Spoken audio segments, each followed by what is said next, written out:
Ayan, dun sa mga nagtatanong mga idol kung paano maglagay ng pork oil, no? Yung standard na paglagay ng pork oil dito. So makikita nyo yan yung shock, ayan, no? So tinanggalan natin yung lock niya dito. Doon lang sa mga kaalaman ng lahat. So kahit anong motor, kahit sa mga scooter, dapat ganito ang paglagay nyo ng langis para hindi agad bumigay yung oil seal.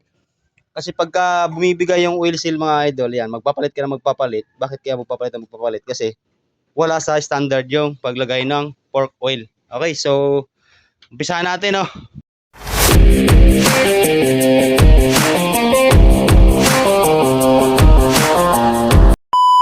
Sa paglagay mga idol, makikita nyo yung shock, di ba? Iaangat nyo siya ganun. Yan, sagad. Di ba? Sagad siya. Ngayon, saka kayo maglalagay ng pork oil.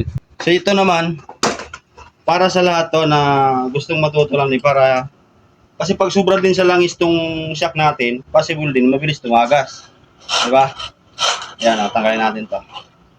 So unang ilalagay natin ay 200 ml. So ubos natin muna lahat to. 200 ml yan, lagay natin yan. Yan. Diba? Lagay natin siya. Tapos, ibalagay natin ulit yung spring. Ngayon, itataas nyo to. Yan. Kailangan sagad na sagad yan. Yan, sagad na sagad ha. Ito yung pagitan nyo. Tapos yung spring, makikita nyo nakalabas.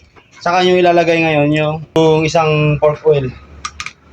Yan, sa paglagay ng pork oil, dito ganito lang. Yan, buhos natin.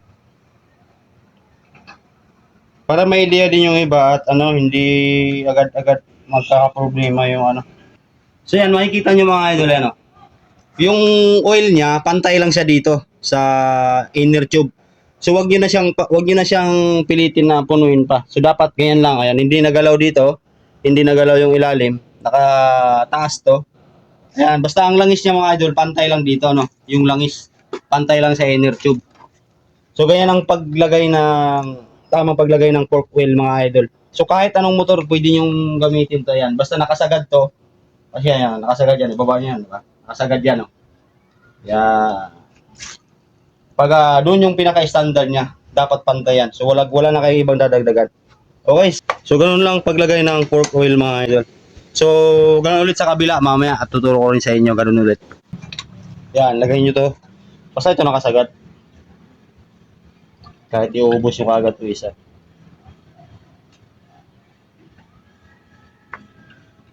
Yeah. Tapos, lagay nyo itong spring.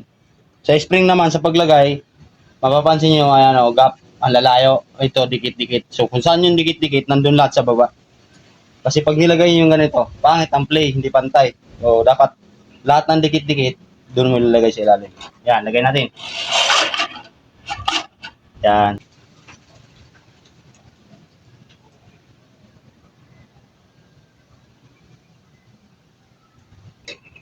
Yan, basta pantay lang yung langis niya. Tapos, kunting bomba-bomba. Tapos, balik mo. Yan.